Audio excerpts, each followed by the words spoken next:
My girlfriend got pregnant by her best friend and her family paid to keep it quiet. So I turned her gender reveal party into an unforgettable public announcement. I'm 32 and just pulled off what might be the most satisfying truth reveal of all time. My cheating girlfriend's gender reveal party became the day everyone learned she'd been lying about everything. Been with Jenna for 3 years, engaged for 6 months. She's 28, works in marketing, comes from a well-off family. Her parents own a successful construction business and always cared about their reputation in our small town. 4 months ago, Jenna told me she was pregnant. I was surprised, but happy. We'd been talking about marriage and kids, so this just moved up our timeline. Jenna seemed excited, but also nervous. She kept saying things like, "I hope this brings us closer together," and "promise me we'll work through any challenges." I thought she was just worried about how becoming parents would change our relationship. Normal pregnancy anxiety. What wasn't normal was how secretive she became about everything baby-related. She'd handle all the doctor appointments alone, never sharing much about how things were going. When I offered to come, she'd say the appointments were boring routine stuff. Also strange was how much time she started spending with Marcus, her friend from college. They'd always been close, but recently they were hanging out constantly. Coffee dates, long phone conversations she'd take privately. When I mentioned Marcus seemed to be around a lot, Jenna got defensive. Said he was just being supportive during her pregnancy and I was being paranoid. 3 weeks ago, I found something that changed everything. Jenna had left her laptop open on the kitchen table. A text notification popped up from Marcus that I couldn't help but see. "Can't wait to meet our daughter. Just wish we didn't have to keep this secret much longer." Our daughter. Not my daughter. Our daughter. I sat there staring at that message for about 10 minutes. Then I started scrolling up through their conversation history. What I found was months of messages between them. Not just friendly chat, but intimate conversations about the pregnancy, the baby, their relationship. Messages going back to before Jenna even told me she was pregnant. The timeline was clear. Marcus knew about the pregnancy before I did. They'd been planning how to handle the situation for weeks before Jenna came to me with the news. There were messages about how to manage me, how to keep Marcus's involvement secret, discussions about what they'd do after the baby was born. The most damning message was from 2 weeks ago. "My parents are planning this big gender reveal party. It's getting harder to pretend this is his baby when we both know the truth." Marcus had replied, "Just a few more months and we can figure out how to be together properly." I took screenshots of the entire conversation thread. Pages and pages of evidence that they'd been planning this deception together while I was preparing to be a father. That evening when Jenna got home, I acted normal. Didn't mention the messages, didn't confront her. I needed time to figure out how to handle this. Over the next few days, I paid closer attention to her behavior. The secretive phone calls made sense now. The private meetings with Marcus weren't just friendship support. They were co-parents planning how to manage their actual relationship while keeping me as the convenient backup plan. The gender reveal party was scheduled for this past Saturday.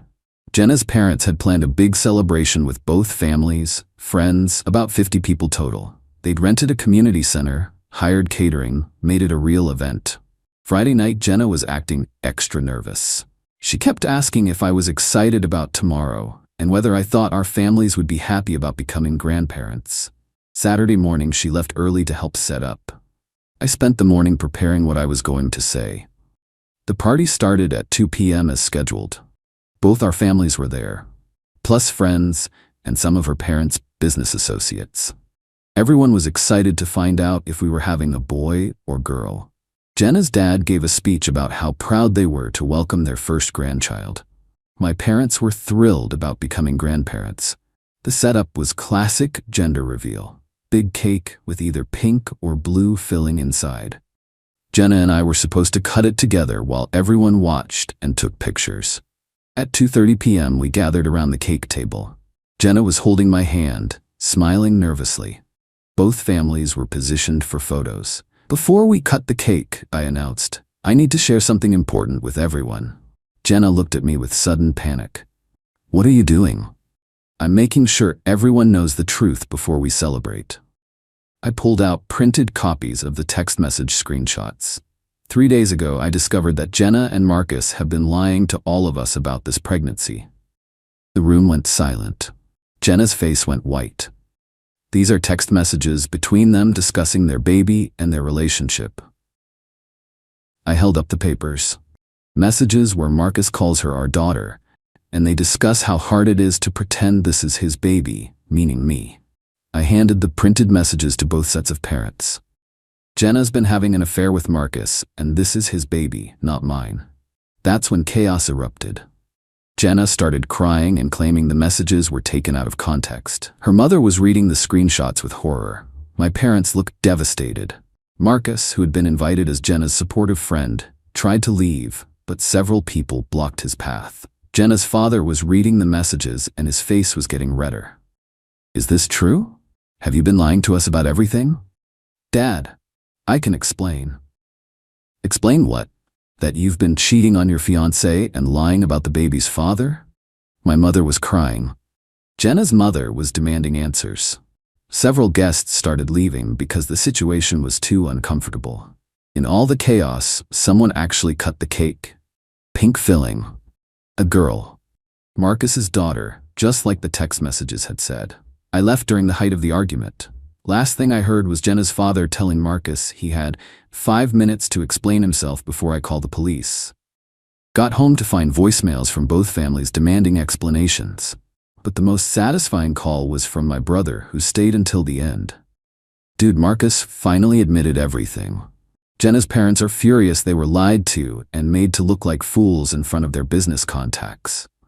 Her dad is talking about cutting her off financially. So yeah, the gender reveal party definitely revealed more than just pink or blue. Update 1. 2 weeks later. 2 weeks since the gender reveal disaster, and the fallout has been exactly what Jenna deserved. Her lies caught up with her in the most public way possible.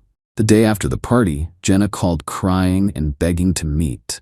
She claimed the text messages didn't tell the whole story and she could explain everything. I told her the only thing I wanted was her engagement ring back and her stuff out of my apartment by Friday. She tried arguing that the affair had ended, that she chose me, that we could work through this together. You chose me? Jenna, your text messages literally discuss how hard it is to pretend the baby is mine. You've been lying for months. Those messages make it sound worse than it was. Really? Because Marcus calling it our daughter seems pretty clear to me. Tuesday, Jenna's mother called asking me to reconsider ending the engagement. Jenna made mistakes, but she's carrying what she thought was your baby. That has to count for something. She knew it wasn't my baby. The text messages prove she and Marcus planned this deception together. But what about the financial arrangements we've made? The wedding deposits, the baby preparations? Cancel everything. I'm not paying for a wedding to someone who's pregnant with another man's child. Wednesday, I heard through mutual friends that the story was spreading through our social circle. Small town, and people talk. Several people had witnessed the text message reveal at the party. The story was making rounds as one of the most dramatic family events anyone had seen. Jenna's father called Wednesday evening. He sounded exhausted and embarrassed. I owe you an apology. We had no idea Jenna was deceiving us too. We thought we were celebrating our first grandchild with our future son-in-law. I thought I was becoming a father. We were all lied to. The business implications alone, several of our clients were at that party. Having to explain that our daughter lied about her baby's paternity in front of everyone is mortifying. I'm sorry you're dealing with that, but Jenna created this situation. We've decided to reduce our financial support significantly. We can't reward this kind of deception. Thursday, Marcus finally called me. The conversation was brief but necessary. I know you hate me, but I wanted you to know the affair started before you and Jenna got engaged. That makes it worse, not better, Marcus. I tried to convince her to tell you the truth months ago, but she was scared of losing the stability you provided. So you both decided to lie to me indefinitely? It got complicated when her family started planning the engagement party and gender reveal. The lies just kept getting bigger. Well, now everyone knows the truth. Friday, Jenna moved out. Marcus came to help, which was awkward but appropriate since they now had to figure out their actual relationship. She tried one last appeal before leaving. I know I handled this terribly, but we had something real for 3 years. Doesn't that mean anything? What we had was real for me. For you, it was apparently just convenient while you figured out your situation with Marcus. That's not fair. What's not fair is lying about paternity while planning our wedding and letting both our families get emotionally and financially invested in a lie. Saturday, I heard the final piece of immediate fallout. Jenna's parents had canceled the planned baby shower and drastically reduced their financial support. They were covering basic medical expenses, but nothing beyond that. No nursery setup, no baby gear, no ongoing support. They feel like Jenna's deception damaged their reputation in the community, a friend reported. Several business relationships are strained because of the public nature of the revelation. Marcus wasn't prepared for the full reality of supporting a pregnant girlfriend without her family's financial backing. Update 2. 6 weeks later. 6 weeks since the text message bombshell, and everyone's adjusting to the new reality. Jenna and Marcus are learning what it costs when your lies catch up with you publicly. The social consequences were significant, but not catastrophic. The story spread through our community, but people mostly just shook their heads and moved on with their lives. Jenna's family's business wasn't seriously damaged, but they did lose some social standing. Having their daughter's affair exposed so publicly at a family event created embarrassment that took time to fade. A month ago, Jenna and Marcus tried to make their relationship work officially. They moved in together and started preparing for parenthood as a couple. It lasted 3 weeks. They're completely incompatible when it's not secret and exciting, a mutual friend reported. Marcus realized he'd been attracted to the forbidden nature of the affair, not actually wanting a relationship with Jenna. Jenna moved back with her parents temporarily. They're providing basic support, but their relationship remains strained. 2 weeks ago, I heard Jenna had tried to reach out to me through her sister, asking if I'd consider helping with baby expenses since I'd been part of the pregnancy journey. My response through the sister was simple. Jenna's baby expenses are Marcus's responsibility. I was never actually part of this pregnancy, just deceived into thinking I was. Last week, the baby was born. A healthy girl. Marcus was at the hospital, but they're not together romantically anymore. Jenna's parents are helping with immediate needs, but their support is limited compared to what they'd originally planned when they thought I was the father and future son-in-law. Marcus is contributing what he can, but his freelance income isn't enough to fully support a baby and Jenna's living expenses. Yesterday, I heard the most recent update. Jenna's been asking mutual friends if they think I'd be willing to meet for coffee to discuss co-parenting arrangements. Which is delusional since I'm not the father and was never actually involved in this pregnancy beyond being lied to about it. Final update. 4 months later. 4 months since the gender-reveal truth bomb, and this story has reached its natural conclusion. Everyone learned valuable lessons about honesty and consequences. Jenna adapted to single motherhood with limited family support and an unreliable co-parent. Marcus contributes sporadically, but they can't maintain a relationship beyond basic childcare coordination. Her social circle mostly moved on from the drama, though she lost some friendships with people who felt deceived by her lies. The financial reality hit hardest. Without her family's full support, and without Marcus being a reliable partner, Jenna had to adjust to a much more modest lifestyle than she'd planned. 3 months ago, I started dating someone new. She knows the whole story, and her reaction was perfect. Anyone who would lie about pregnancy, paternity, while planning a wedding isn't someone you want to build a life with. This new relationship is built on complete honesty. No secret communications, no wondering if I'm being told the truth about fundamental life issues. Last month, Jenna sent a birth announcement with a note. I know I don't deserve forgiveness, but I wanted you to know she's healthy.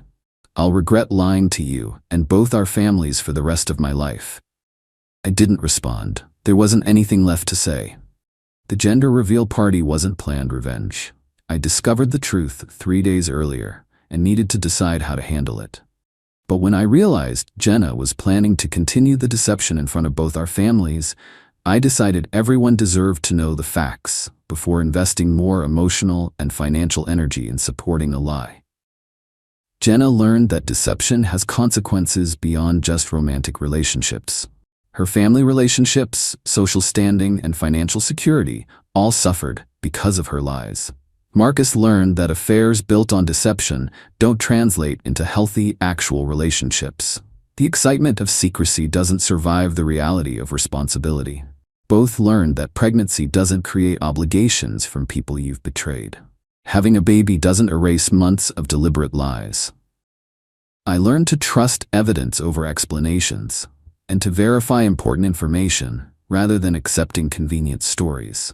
The text messages told the real story about what Jenna and Marcus were planning while I prepared for fatherhood. The gender reveal party just made sure everyone else knew the truth before celebrating the lie. Sometimes the most powerful response to deception is simply exposing the facts and letting people face the natural consequences of their choices. Jenna wanted her secret affair, her stable fiancé, and her family's support all at the same time.